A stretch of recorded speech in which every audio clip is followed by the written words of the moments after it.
The mistake. In a small village, there lived a young girl named Chinyere. Chinyere's parents loved her dearly and wanted the best for her. They sold everything they had, including their last piece of land, to send her to school.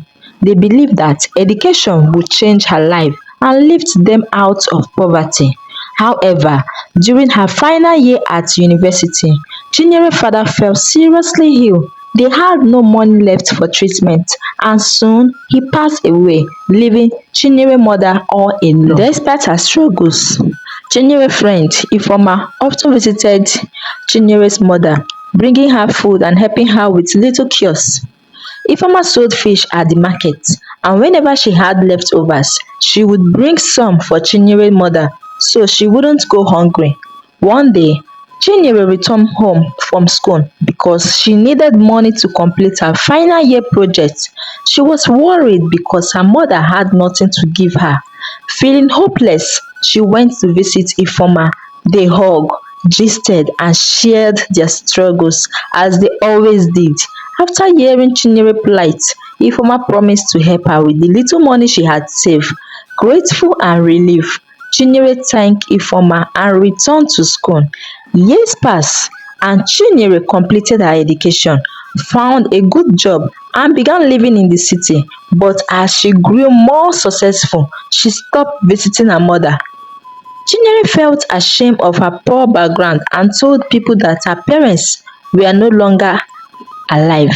She even met a rich man who wanted to marry her, and when he asked about her family, Chinyere lied, saying she had no parents. After they got married, her husband threw a grand housewarming party and invited his wealthy friends and their wives.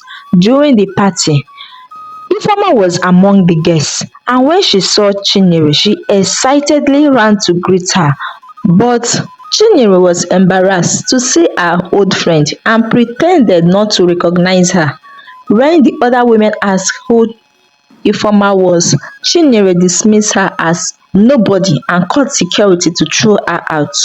Ifeoma tried to explain, begging Chinyere to hear her out, but Chinyere turned her back, heartbroken.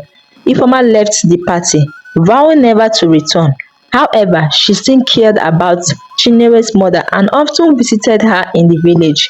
One day, Ifeoma told Chinyere's mother that she had seen Chinyere living large in the city and gave her the address, along with some money for transport, so she could visit her daughter. When Chinyere's mother arrived at Chinyere's mansion, she knocked on the door.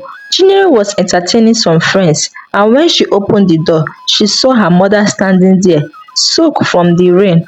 Chinyere's friends asked who was at the door, and Chinyere coldly replied, "Just a poor beggar woman." They laughed and told her to send the woman away. Chinyere, filled with pride and shame, pushed her mother out and slammed the door. Her mother cried and pleaded, "My daughter, please hear me out. I don't have transport money to return home, and I need to tell you something important now that you are married." But Chinyere refused to listen. The rain continued to pour as Chinyere's mother wandered the streets looking for shelter. She eventually found a small food store and asked the owner if she could wash plates in exchange for some food and money to return home. The store owner, seeing the elderly woman's desperate state, said, "Mama, we don't usually hire people your age, but I can see you are in need." Touched by her plight, the store owner gave her food and enough money to travel back to the village. When Chinyere's mother arrived back in the village, she broke down in tears. Ifeoma, who was passing by, heard her cries and rushed over. She embraced Chinyere's mother and asked what happened. Through her sobs, Chinyere's mother recounted the painful experience. Ifeoma, deeply moved, and said, "Mama, from today you are my mother and I am your daughter." Ifeoma then packed all her belongings and took Chinyere's mother to live with her. Back in the city, Chinyere's life took an unexpected turn.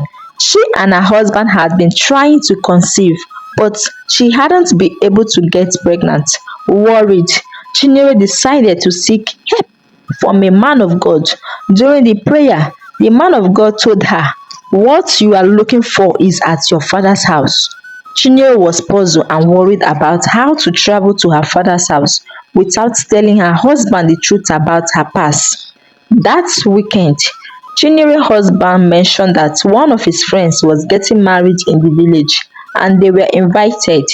Chinyere saw this as an opportunity and quickly agreed. When her husband traveled ahead for the wedding, Chinyere secretly packed her bags and went to the village. She visited her old home but found it empty. Feeling lost, she decided to visit Ifeoma. To Chinyere's shock, when she arrived at Ifeoma's house, she saw her husband there, speaking with Ifeoma. "Honey, what are you doing here?" her husband asked, looking surprised. Chinyere, filled with guilt, stammered, I can explain. Please, forgive me." Ifeoma came out, her face stern, and asked Chinyere why she was there. Chinyere knelt down, crying and begging Ifeoma for forgiveness. She explained that she was looking for her mother. Ifeoma, with a heavy heart, replied, "Your mother is not here. She traveled abroad for eye surgery because she developed a serious problem with her vision." Chinyere was stunned. As they were talking, Chinyere's mother walked in, looking healthier and younger than before. She smiled warmly, saying, "My daughter, I am back oh." Chinyere fell to her knees, sobbing, "Mama, please forgive me." "Mama, please, I am so sorry for what I have done. Mama, please forgive me." Chinyere's mother hugged her and forgave her, but she also told her the truth. The reason you cannot have children is that you did not perform the traditional marriage rites at your father's house. Chinyere, now realizing her mistake, begged her mother for guidance. Her mother spoke to Chinyere's husband, pleading with him to forgive Chinyere. Though angry and hurt, her husband listened to Chinyere's mother and, after much persuasion, decided to forgive Chinyere. Together, they returned to the village and performed the traditional rites. Not long after, Chinyere conceived and her family was restored.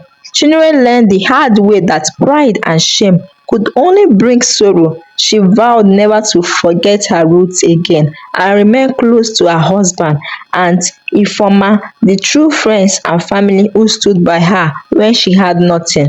Chinyere's story serves as a lesson to never forget where you come from, no matter how far life takes you.